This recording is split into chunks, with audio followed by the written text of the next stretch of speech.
ça, c'est le stylet de la Padfone. Voilà. C'est le stylet qui permet d'appeler. On va revenir dessus après. En attendant, on va commencer déjà avec la tablette. Oui. Voilà, la tablette, la Padfone. Donc, je vais la décrocher de son dock. Donc, hop. La tablette est quand même assez lourde. On voit en dessous les attaches pour le dock, le 40 pins de rechargement. Sur la droite, on n'a que dalle. Sur le dessus, on a le bouton power ici, le clapet pour ouvrir le compartiment téléphone. Sur la gauche, on a le jack, le volume. Et étrangement, on n'a visiblement pas de connectique qui pourrait être une connectique comment dire, HDMI, ou alors ce sera peut-être de l'OTG, je sais pas, avec un accessoire. Bref. On va leur docker 2 secondes. Oh, attendez, ça veut dire différemment. Voilà.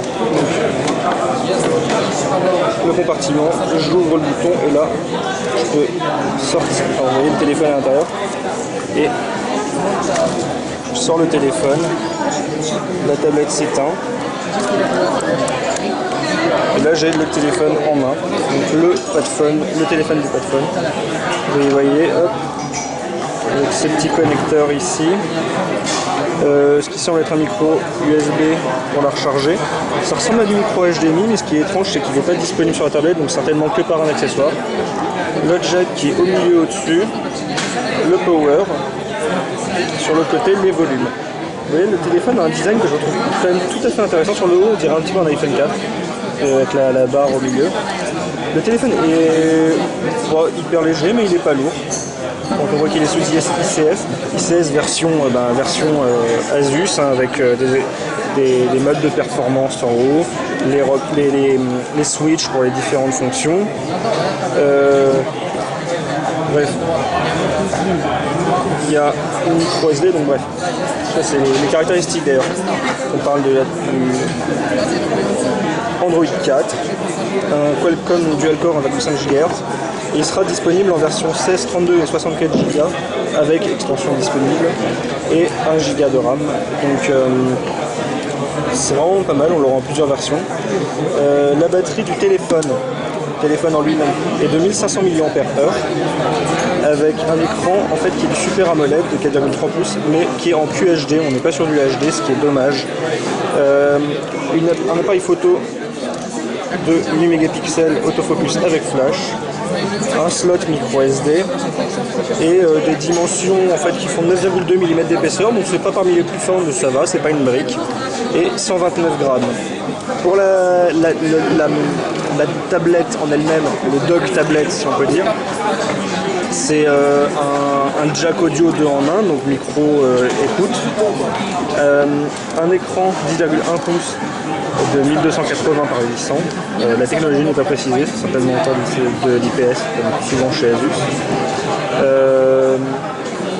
Alors pour l'appareil photo dorsal, c'est celui du téléphone qui ressort, je vais vous montrer ça. On a un trou pour l'appareil et un trou pour le flash, donc celui de l'appareil qui ressort. Une caméra frontale de 1,3 mégapixels. Donc on est sous ICS et on voit que là, dans la version définitive, on a en bas les boutons qui sont inclus à l'écran, donc façon ICS. Ce qui fait qu'on a un écran qui n'est pas excessivement grand parce qu'on a un 4,3 pouces avec ses boutons inclus. Le téléphone réagit super bien, je pense qu'il n'est pas en plus totalement optimisé, parce que le processeur, on a à mon avis pas mal dans le ventre. Alors, settings, voilà. Si je vais dans les About Padfone, j'ai pas grand chose dessus, c'est de l'Android 4.0.3 avec un kernel 3, pas un kernel 2 comme sur 2.6 comme sur la Transformer première du nom. Voilà, ça c'est fait le petit coup dans le genou. Non, le téléphone, je le trouve en plus super beau. Je trouve dommage qu'il n'ait pas d'écran HD. J'hésite à me laisser tenter ou pas quand il sortira, franchement. J'aime beaucoup le concept. Bon. Sinon, on a donc les applications Asus avec les applications en plus, donc App Locker, Asus Vibe. On a une blocklist, ce qui n'est pas con en soi, parce que beaucoup de gens le demandent. Visiblement, une radio FM, ça je sais que des personnes le demandent. Il y en a une. Bon, miroir, hein, s'ils veulent en faire un téléphone de filles, pourquoi pas. Alors, le Stylus Phone, l'application à Setup Wizard, Supernote est inclus. Et on va faire tout de suite un petit test. Et là, je vais aller dans le browser. J'ai pas de Wi-Fi, oh, c'est con ça. Alors, Settings, Wi-Fi. Il reste identifié sur le du Rock Museum, parce qu'on est au musée du rock, hein, c'est pas mal. Allez, trouve-toi une petite connexion. Oh, non, parce que sinon je peux pas faire ma démo et ça m'embête. Authentification problem. Oh non, tu peux pas me faire ça. Oh non. Je désactive le Wi-Fi et je le réactive, on verra bien. Di qua magari non mi fanno rinsa. Allez. Oh non. Ah non. Ah que dalle.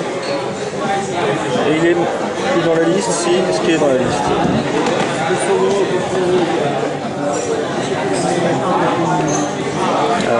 Bon bah la démo tombe à l'eau.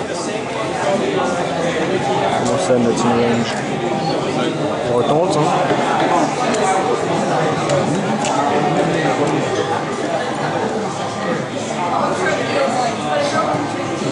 Bon, bah tant pis.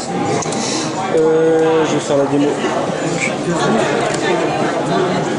Comme on le voit aussi, d'ailleurs, j'ai oublié de préciser, là on a dans le drawer, on a le ICS avec les widgets, mais on a aussi une fonction Pad Only, c'est les applications, donc là on n'a pas de Pad Only application, mais c'est les applications qui sont destinées à la tablette, vu qu'elles sont stockées sur le téléphone, apparaîtront ici.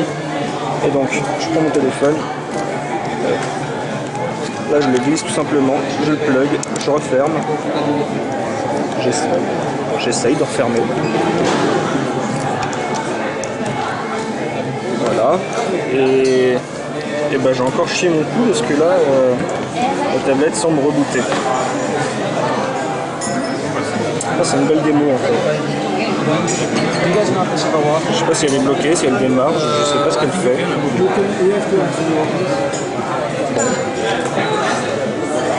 Ah, je crois que je vais pouvoir refaire une prise en main. I didn't know if the alarm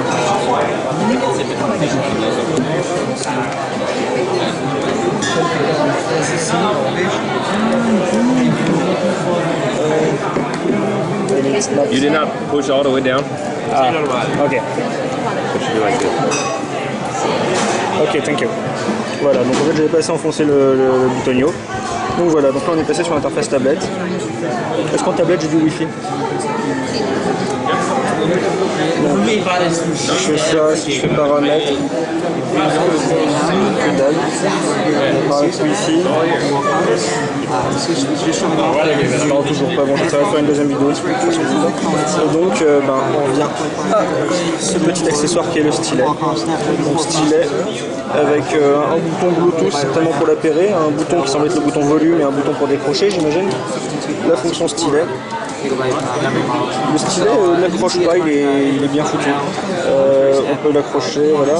Et donc on a le micro ici, je sais pas si on voit, et le haut-parleur là. Et donc si je vais par exemple dans Supernote, parce que c'est vrai que Supernote c'est une belle application, mais sans stylet ça sert pas à grand chose. Super. You can definitely feel the difference between this and other models phone.